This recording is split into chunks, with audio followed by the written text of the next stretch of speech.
سود پر پیسہ لے کر ہم دوسروں کو، رشتہ داروں کو، دوستوں کو کھلائیں گے، نہ اس کی عبادت صحیح ہوگی نہ ہماری عبادت ہوگی۔ اب میں اس کا قرض ادا کر رہا ہوں، قرض ادا نہیں ہو رہا ہے، 4 بچے ہو گئے ہیں، بچے 4 ہو گئے لیکن قرض آج تک ادا نہیں ہوا۔ حضرت مولانا قاسم قریشی صاحب رحمۃ اللہ علیہ ایک جملہ فرمایا کرتے تھے، ہمیشہ حضرت یہ فرمایا کرتے تھے کہ بھائی شادی کے 3 نقطوں کو اڑا دو، شادی کو سادی کرو، نکاح کو اتنا سستا کر دو کہ زنا مہنگا ہو جائے۔ شادی کا مطلب تو یہ ہے 2 گواہوں کو بلائیے، خطبہ پڑھوائیے، ایجاب و قبول کروائیے، مہر رکھیے اور لے جائیے، بس یہی نکاح ہے۔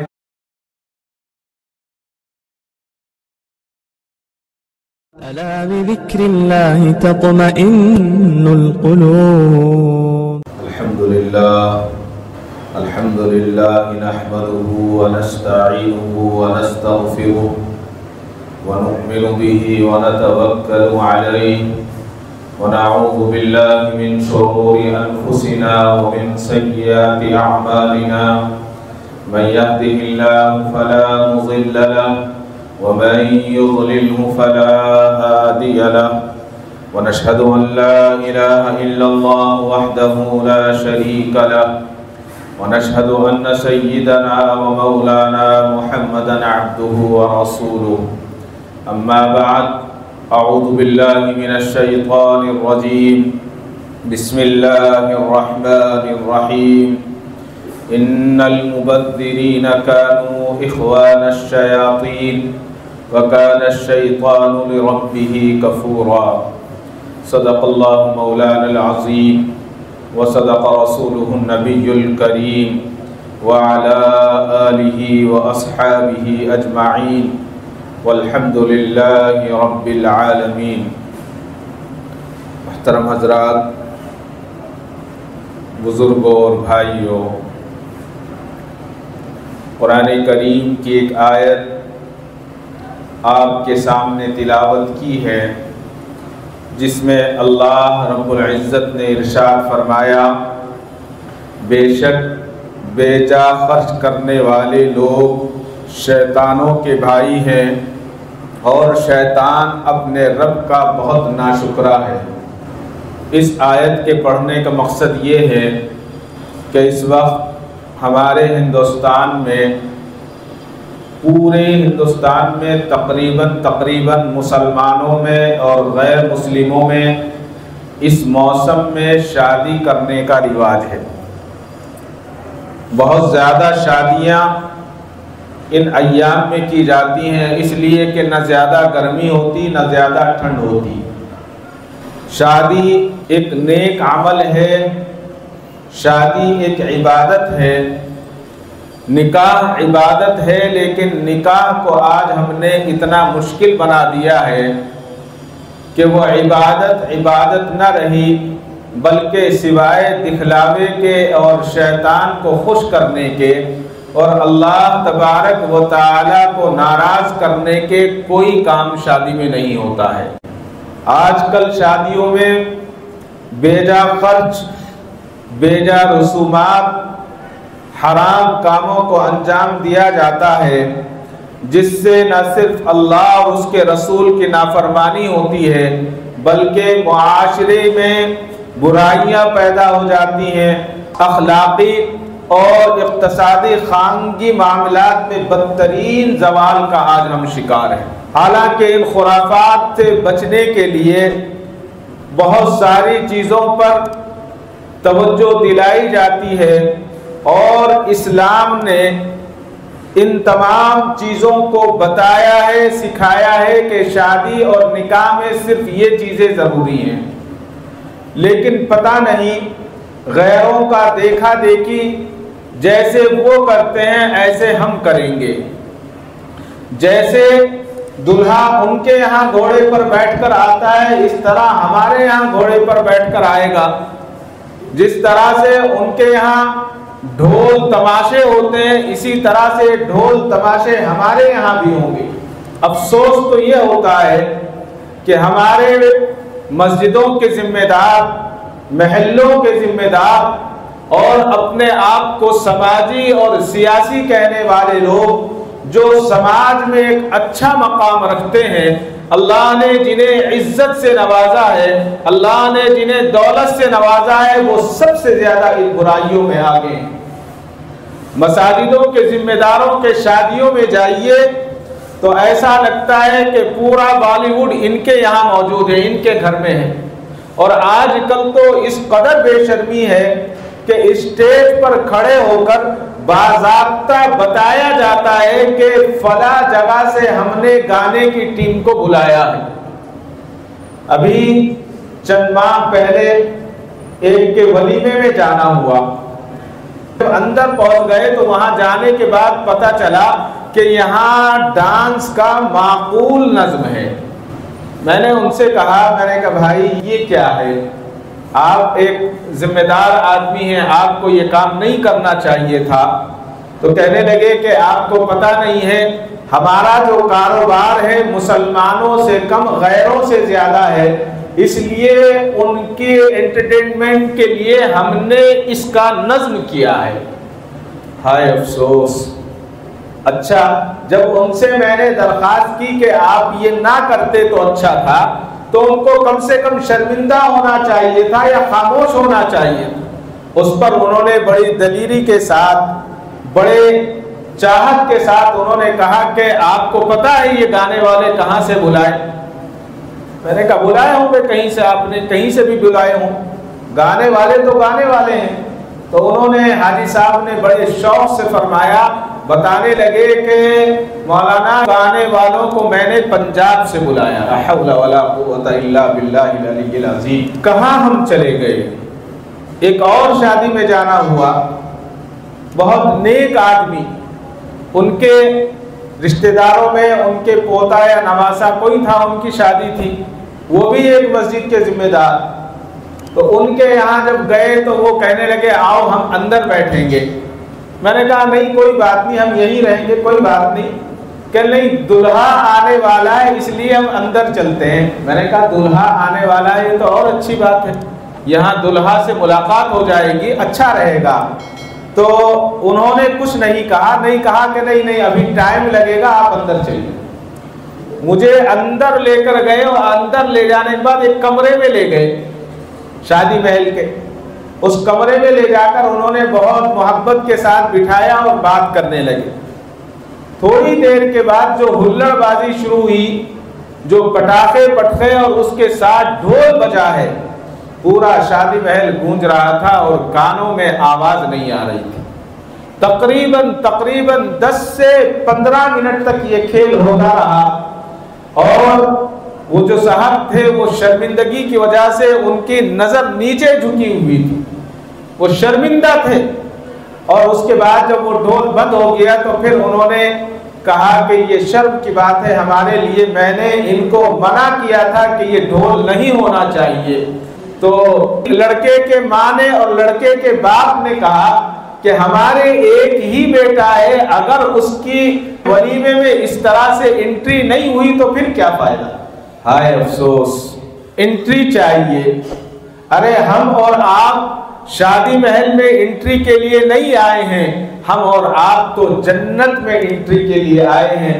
اللہ نے ہمیں دنیا میں جو بھیجا ہے اس لیے بھیجا ہے کہ دنیا میں ہم نیک اعمال کریں، نیک عمل دنیا میں کریں، اور اس کے بعد اللہ تبارک و تعالی اس کا انعام ہمیں جنت میں انٹری دے کر کرے گا۔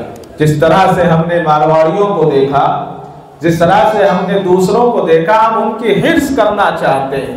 پوری زندگی محنت سے کمائیں گے، پوری زندگی محنت سے جوڑیں گے، اور جوڑنے کے بعد 2 یا 3 گھنٹے کے لیے شادی محل پر سارا کا سارا پیسہ خرچ کر کے یا تو مقروض ہو جائیں گے، یا جو پیسہ پاس میں تھا اس کو پانی کی طرح برباد کر کے ختم ہو جائیں گے۔ اور اس میں کیا دیکھا ہم نے؟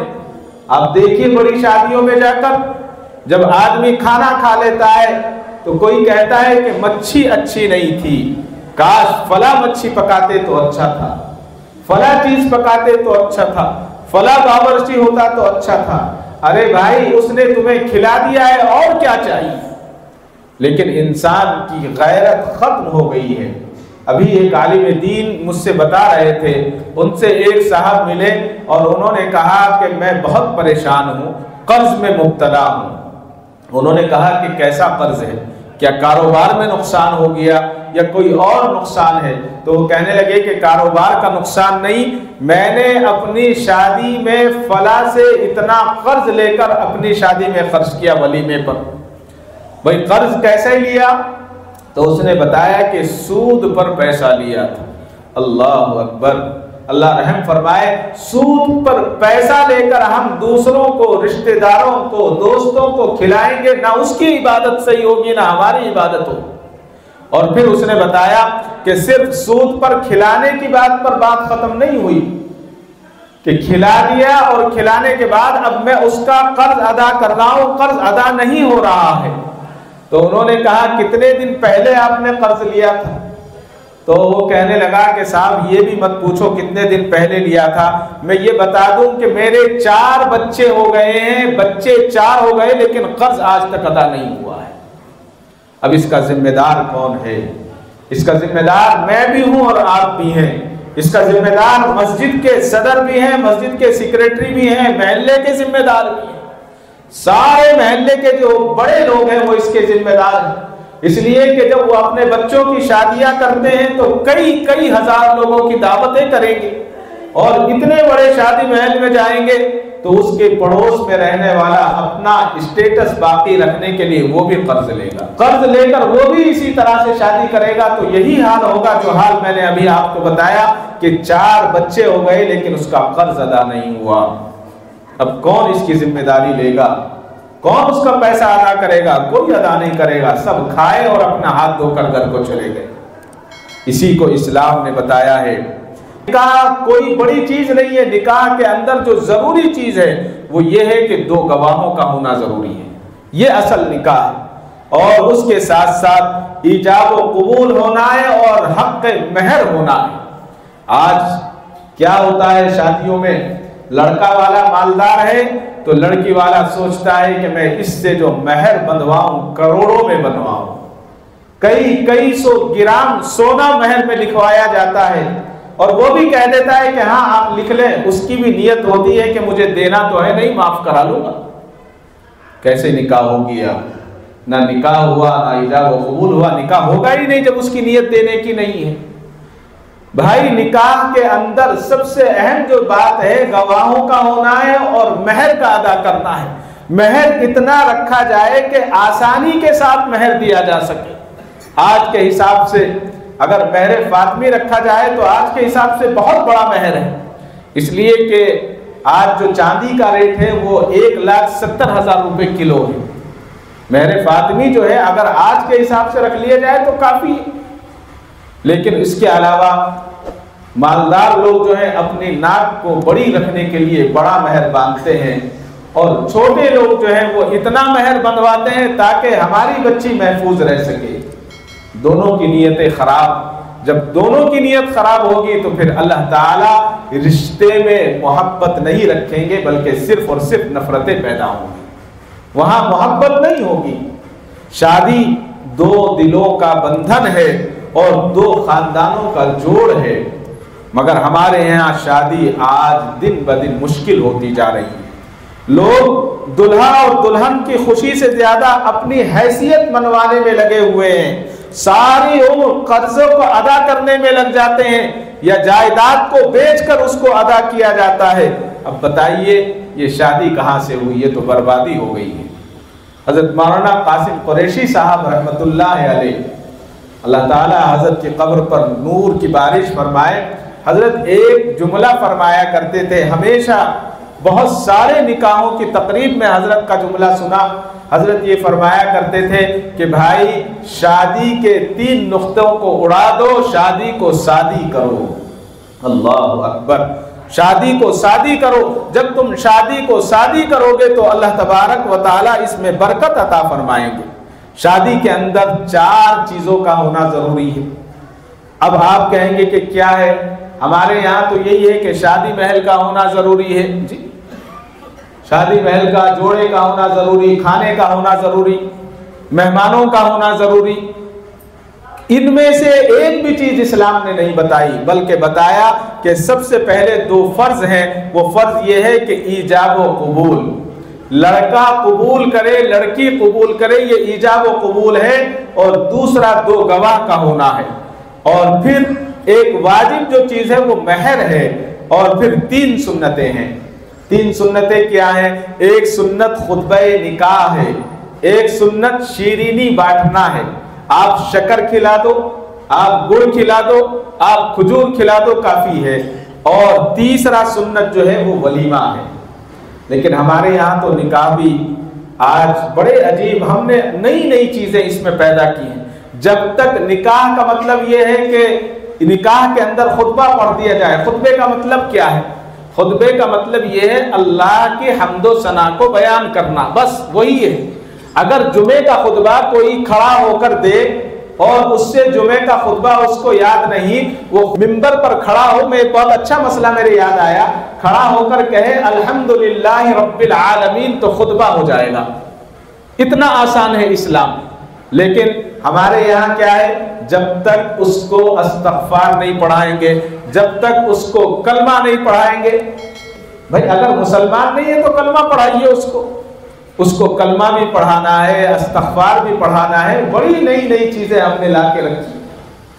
اگر پڑھا دیا تو کوئی بات نہیں، لیکن اگر نہیں پڑھایا تو بھی نکاح ہو جائے گا۔ عرض یہ کرنا ہے، نکاح کو آج ہم نے اتنا مشکل بنا دیا ہے کہ وہ ہمارے لیے ایک وبا بن گیا ہے، ایک مصیبت بن گیا ہے۔ حالانکہ نبی کریم صلی اللہ علیہ وسلم کی پوری زندگی اگر شادی کے متعلق، نکاح کے متعلق ہم پڑھیں تو سادگی کے علاوہ کچھ نہیں ملتی۔ نبوت سے پہلے مکی زندگی میں جس وقت اللہ کے نبی صلی اللہ علیہ وسلم کا نکاح حضرت اماں ختیجہ رضی اللہ تعالی عنہا سے ہوا تو اس وقت حضور کے پاس 55 کلو سونا تھا۔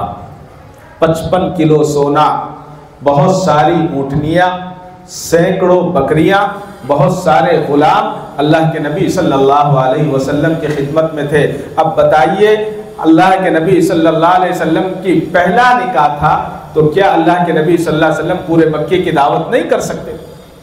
بڑے خاندان کے بڑے بیٹے، جی اللہ تعالیٰ نے اعتبار سے نسب سے بھی بڑا بنایا، حسب سے بھی اعلیٰ، خاندان کے اعتبار سے بھی اونچے خاندان کے، قبیلے کے، اور اللہ نے مال بھی دیا، دولت بھی دی، تجارت بھی دی، سب کچھ ہونے کے بعد باوجود اللہ کے نبی صلی اللہ علیہ وسلم نے سادگی کے ساتھ نکاح فرمایا اور بہت مناسب آپ نے جو ہے مہر رکھا۔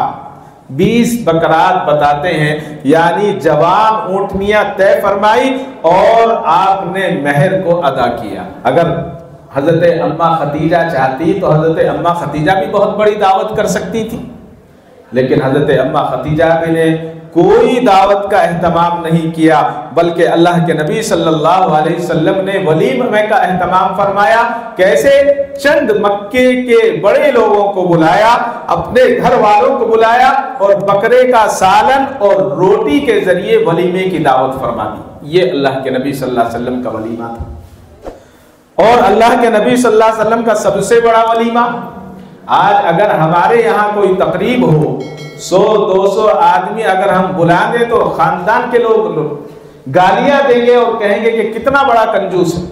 جی اللہ اکبر! اگر ہمیں اپنی زندگی کامیاب کرنی ہے تو اللہ کے نبی صلی اللہ علیہ وسلم کی زندگی کو پڑھنا ہوگا۔ نبوت کے بعد سب سے بڑا ولیمہ جو تھا، حضرت زینب کا جو نکاح تھا اللہ کے نبی سے، اس میں ہوا وہ کیا تھا؟ سب سے بڑا ولیمہ یہ تھا کہ ایک بکری کو ذبح فرمایا۔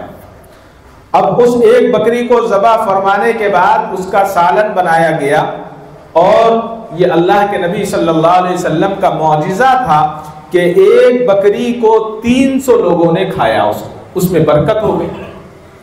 اب بتائیے، یہ سب سے بڑا ولیمہ تھا۔ حضرت انس بن مالک رضی اللہ تعالیٰ عنہ فرماتے ہیں کہ حضرت زینب جیسا ولیمہ میں نے ازواج میں سے کسی کا نہیں دیکھا، یعنی سب سے بڑا ولیمہ اللہ کے نبی صلی اللہ علیہ وسلم کا یہ تھا۔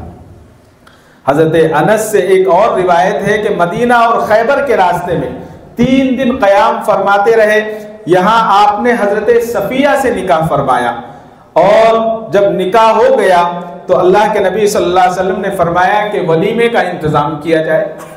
اب ولیمے کا انتظام کیسا ہوگا؟ ولیمے کا انتظام یہ ہوا کہ نہ روٹی تھی، نہ گوشت تھا، نہ چاول تھے۔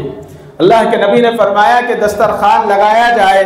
جب دسترخوان لگا دیا گیا تو آپ نے اس پر چھہارے یعنی سوکھی ہوئی کھجور اور پنیر اور گھی رکھ دیا، اور آپ نے فرمایا کہ ولیمے کو تناول فرما لو، یہی ولیمہ ہے۔ یہ میرے اور آپ کے لیے اللہ کے نبی صلی اللہ علیہ وسلم نے ایک سبق دیا ہے کہ کتنی آسانی پیدا فرما لی، اتنی آسان کر دیا نکاح کو کہ نکاح آسان ہو جائے۔ اللہ کے نبی صلی اللہ علیہ وسلم کی حدیث ہے جس کا مفہوم یہ ہے کہ نکاح کو اتنا آسان کر دو کہ زنا مشکل ہو جائے۔ حضرت فاطمہ رضی اللہ تعالی عنہا کا نکاح ایک تو سفر کے مہینے میں ہوا تھا، ہم سفر کے مہینے میں نکاح نہیں کرتے۔ دوسرا، لوگ کہتے ہیں کہ اللہ کے نبی نے حضرت فاطمہ کو جہیز دیا تھا۔ حدیث کے اندر جو جہزہ لفظ ہے وہ جہیز سے نہیں ہے، وہ سرپرستی سے ہے۔ اللہ کے نبی صلی اللہ علیہ وسلم نے حضرت علی کرم اللہ وجہ کی سرپرستی فرمائی تھی۔ حضرت علی حضور اکرم صلی اللہ علیہ وسلم کی سرپرستی میں تھے، اس لیے اللہ کے نبی صلی اللہ علیہ وسلم نے حضرت فاطمہ کو جو تکیہ دیا تھا اور جو چکی دی تھی اور جو مشکیزہ دیا تھا وہ ان کے استعمال کے لیے دیا تھا، جہیز میں نہیں دیا۔ اللہ کے نبی کی دوسری بیٹیوں کا نکاح ہوا، کسی بیٹی کے نکاح میں اللہ کے نبی کا کہیں بھی آپ کو تذکرہ نہیں ملے گا کہ اللہ کے نبی صلی اللہ علیہ وسلم نے ان کو کچھ دیا ہو، صرف مہر طے کر دیا اور نکاح ہو گیا۔ اسی طرح سے اگر ہم اپنے اکابرین کی، یہ تو ہمارے جو پیشوا ہیں، ہمارے جو پیغمبر ہیں، حبیب خدا نبی اکرم صلی اللہ علیہ وسلم کی زندگی ہمارے لیے کافی ہے، لیکن ہم یہ سمجھتے ہیں کہ نہیں، زمانے کے ساتھ ہمیں چلنا ہے۔ اگر زمانے کے ساتھ چلنا ہے تو پھر آپ زمانے کے لوگوں کو بھی دیکھیں۔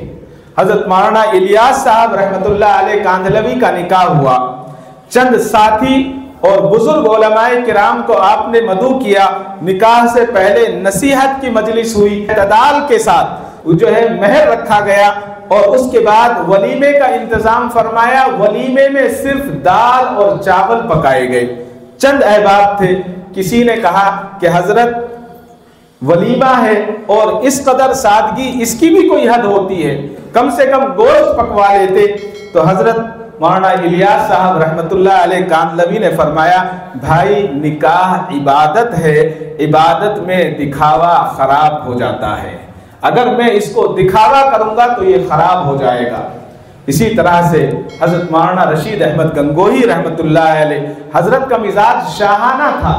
حضرت جب بیٹھا کرتے تھے، کتابوں میں لکھا ہے کہ عام آدمی گھبرا جایا کرتا تھا، وہ یہ سمجھتا تھا کہ کوئی بادشاہ بیٹھا ہوا ہے۔ حضرت کے تعلق سے آتا ہے، ان کی سیرت کو پڑھیے، روزانہ صبح میں جو کپڑے پہنا کرتے تھے شام میں اس کو صدقہ کر دیا کرتے تھے، دھونے کی نوبت نہیں آتی تھی۔ اللہ نے اتنا نوازا تھا، لیکن نکاح کا وقت آیا تو چند بزرگ قریب کی مسجد میں ساتھ ہو گئے، مسجد میں بیٹھ کر ایجاب و قبول کرا دیا گیا، نہ کوئی جہیز دیا گیا، نہ کسی جہیز کا تذکرہ ہوا۔ نکاح کے بعد جو مہمان موجود تھے ان کے لیے گھر میں روٹی اور دال بنی ہوئی تھی، سب کو وہی دال اور روٹی کھلا دی گئی۔ لوگوں نے کہا، حضرت آپ جیسی عظیم شخصیت اور یہ سادہ سا کھانا۔ حضرت کا جواب سنیے، حضرت مسکرائے اور فرمایا، بھائیو نکاح عبادت ہے، نمائش نہیں ہے، نمائش نہیں ہے، برکت سادگی میں ہے، دکھاوے میں نہیں ہے۔ آج کسی کو ہم نہ کہیں، میں اپنی زندگی میں اپنے آپ میں جھانک لوں کہ میری زندگی کیسی ہے، میرے گھر کی شادی کیسی ہے، میں کس طرح کے نکاح میں جانا اور نکاح میں بلانا پسند کرتا ہوں۔ حضرت مولانا قاسم صاحب نانوتوی رحمۃ اللہ علیہ بانی دارالعلوم دیوبند کا نکاح ہوا سادگی کے ساتھ، پروقار انداز میں، نہ ڈھول نہ بارات نہ شور، دو گواہ اور چند قریب کے لوگ تھے۔ ایک بزرگ تھے جنہوں نے خطبہ پڑھا اور نکاح کے بعد چند نصیحت فرمائی۔ نکاح کے بعد لوگ سوچ رہے تھے کہ بڑی دعوت کا انتظام ہوگا، لیکن مہمانوں کو حضرت نے بس چائے پلائی اور کہا کہ بھائی بس یہی نظم ہے اور آپ رخصتی لے لیں۔ اللہ اکبر، کوئی دکھاوا نہیں۔ حضرت حکیم الامت حضرت تھانوی رحمۃ اللہ علیہ کا نکاح ہوا، مسجد میں نکاح کا عمل ہوا، مہر معتدل مقرر ہوئے، نہ زیادہ تھے نہ کم تھے۔ جب نکاح کے بعد کھانے کا وقت آیا، چند لوگوں کے لیے سادہ سے چاول بنائے گئے اور آپ نے خود اپنے ہاتھوں سے چاول اتار کر مہمانوں کو پیش کیے۔ اس میں نہ گوشت تھا نہ کوئی اور چیز تھی۔ کسی نے حضرت تھانوی رحمۃ اللہ علیہ سے عرض کیا کہ حضرت کوئی رسم تو نہیں ہوئی لیکن کھانا تو کچھ اچھا ہو جاتا۔ حضرت نے فرمایا نکاح عبادت ہے اور عبادت میں دنیاوی دکھاوا داخل ہو جائے تو اس کی روح ختم ہو جاتی ہے۔ اللہ اکبر۔ حضرت مفتی شفیع صاحب عثمانی رحمۃ اللہ علیہ کا نکاح مسجد میں ہوا، نہ بارات ہوئی نہ کسی چیز کا انتظام تھا۔ فرمایا نکاح کے بعد امام مفتی شفیع صاحب عثمانی نے کہ نکاح کو اتنا سستا کر دو کہ زنا مہنگا ہو جائے، اور ولیمے میں حسب معمول دوپہر کے سادہ کھانے پر اتفاق فرمایا۔ یہ ہمارے لیے آپ کے لیے ایک عبرت کی بات ہے۔ میں نے اس سے پہلے بھی شاید عرض کیا تھا کہ ساؤتھ افریقہ کا ایک بہت بڑا کھلاڑی ہے، پوری دنیا میں مشہور ہے، کرکٹ کھلاڑی مسلمان، اس کے بھائی کی شادی تھی، ولیمہ تھا۔ ایک صاحب نے مجھ سے کہا کہ فلاں کی شادی ہے، ان کے بھائی کا ولیمہ ہے، اگر آپ چلنا چاہیں تو چلیں۔ میں نے کہا بھائی ہمیں تو دعوت نہیں ہے۔ کہا کہ میں نے اجازت لے لی ہے، وہاں اجازت لی جاتی ہے پہلے۔ تو میں بھی ان کے ساتھ گیا۔ پونے گھنٹے کو جو ہے نکاح کا وقت تھا، 12:30 بجے ہم مسجد میں پہنچے، کوئی نہیں۔ اب جیسے ہندوستان میں ہوتا ہے، میرے بھی ذہن میں یہی تھا کہ بھئی ابھی تو 12:30 بجے ہیں، 1:30 بجے 2 بجے آئے گا نوشو۔ 12:35 پر 7-8 گاڑیاں آئی، جس میں 2 گاڑیوں میں لیڈیز تھی، باقی میں جینٹس تھے۔ لیڈیز تہخانے میں چلی گئی، جینٹس مسجد میں آ گئے۔ 1 بجے وقت سے پہلے سب کے سب موجود تھے وہاں پر۔ اس کے بعد اذان ہوئی، اذان کے بعد امام صاحب نے کچھ نصیحت فرمائی، اور نصیحت کے بعد کہا کہ بھائی نکاح کی اجازت ہے، انہوں نے کہا اجازت ہے۔ یہ سارا عمل زیادہ سے زیادہ 15-20 منٹ کا رہا ہوگا۔ اس کے بعد نکاح ہو گیا۔ اب میں پیچھے بیٹھا ہوا تھا، مشکل سے 20 سے 25 آدمی رہے ہوں گے۔ نکاح ہونے کے بعد جب دعا کا وقت آیا تو آواز بدل گئی۔ بیان کرنے کی آواز الگ تھی، بیان کرنے والوں کی، دعا کرانے والے کی آواز الگ تھی۔ میں نے غور کیا کون دعا کرا رہا ہے، تو دیکھا کہ نوشو دعا کرا ہے۔ زندگی میں پہلی بار میں نے یہ منظر دیکھا۔ اس کے بعد جو ہے دعا ہو گئی، نماز کے بعد تہخانے میں لے گئے، کھانا لائے تھے، وہ کھانا کھلا دیا۔ میں نے امام صاحب سے پوچھا کہ یہ چیز تو پہلی بار ہم نے دیکھی ہے، تو وہ کہنے لگے کہ بھائی یہ ناجائز تو نہیں؟ میں نے کہا نہیں ناجائز تو نہیں ہے، ٹھیک کیا ہے۔ کہنے لگے دلہا سے بہتر دعا کون کرا سکتا ہے؟ اللہ اکبر، کتنی گہری بات انہوں نے بتائی۔ یہی سچائی ہے، یہی بات یہ ہے۔ اگر نکاح کے اندر اپنے رشتہ داروں کو بلانا لازم ہوتا اور ضروری ہوتا تو حضرت عبد الرحمن بن عوف رضی اللہ تعالیٰ عنہ اپنے نکاح میں اللہ کے نبی صلی اللہ علیہ وسلم کو ضرور بلاتے۔ مدینے کے اندر ہیں حضرت عبد الرحمن بن عوف رضی اللہ تعالیٰ عنہ، ان کا نکاح ہو گیا۔ نکاح کے چند روز کے بعد اللہ کے نبی صلی اللہ علیہ وسلم کی خدمت میں گئے تو آپ کے چہرے پر زعفران کا رنگ لگا ہوا تھا۔ تو اللہ کے نبی نے پوچھا کہ عبد الرحمن تمہارے چہرے پر زردی کیسی ہے، یہ پیلا پن کیسا ہے؟ تو انہوں نے کہا کہ میں نے جو ہے اللہ کے نبی نکاح کر لیا ہے۔ اور اللہ کے نبی صلی اللہ علیہ وسلم نے فرمایا کہ عبد الرحمن اگر تم نے نکاح کر لیا ہے تو ولیمہ ضرور کرنا، چاہے ایک بکری کا بچہ ہی کیوں نہ ذبح کیا جائے۔ کون تھے عبد الرحمن؟ حضرت عبد الرحمن بن عوف رضی اللہ تعالیٰ عنہ وہ شخصیت تھی کہ اگر آج کے سب سے بڑا بزنس مین، میں کسی کا نام نہیں لے رہا ہوں دنیا کا، اگر اس کے مال کو ایک طرف رکھا جائے تو حضرت عبد الرحمن بن عوف رضی اللہ تعالیٰ عنہ کا مال اس سے زیادہ ہو جائے گا۔ مدینے کے اتنے بڑے مالدار، لیکن انہوں نے یہ ضروری نہیں سمجھا کہ میں جو ہوں اللہ کے نبی صلی اللہ علیہ وسلم کو نکاح میں دعوت دوں اور مدعو کروں۔ ہاں آپ مدعو کر لیں اگر آپ کے دوست احباب ہیں، لیکن حد سے زیادہ فضول خرچی جو آج ہم کر رہے ہیں، اللہ ہماری حفاظت فرمائے۔ میری اور آپ کی مثال تو بالکل ایسی ہے کہ ایک لطیفہ ہے کہ ایک جگہ جو ہے مینڈک جا رہا تھا، مینڈک کافی بڑا تھا، جب مینڈک جا رہا تھا تو اس نے دیکھا کہ گھوڑے کے نال ٹھک رہی ہے، نال لگائی جا رہی ہے، پیروں کے اندر جو نال ہوتی ہے۔ تو مینڈک نے پوچھا کہ بھائی یہ کیا ہے، یہ نال کیوں لگاتے ہیں؟ تو نال لگانے والے نے بتایا کہ جب نال لگ جاتی ہے تو یہ شوز کا کام کرتی ہے، جوتے کا کام کرتی ہے اور چلنے میں آسانی ہو جاتی ہے۔ تو مینڈک نے کہا کہ میرے بھی لگا دو۔ تو اس نے کہا بھائی مت لگواؤ، اگر تم لگواؤ گے، تم چھوٹے سے آدمی ہو، تم نال لگواؤ گے تو پریشانی ہوگی۔ اس نے کہا کہ نہیں میرے بھی لگاؤ۔ جب مینڈک کے نال ٹھوکی گئی تو وہ جو میخ ہوتی ہے اس کے پیٹ سے باہر نکل گئی۔ جی بالکل سچی بات یہی ہے، میری اور آپ کی بات یہی ہے کہ ہم دوسروں کو دیکھ کر، غیروں کو دیکھ کر، غیروں کے طریقے پر ہم اسی طرح خرچ کرنے لگے ہیں۔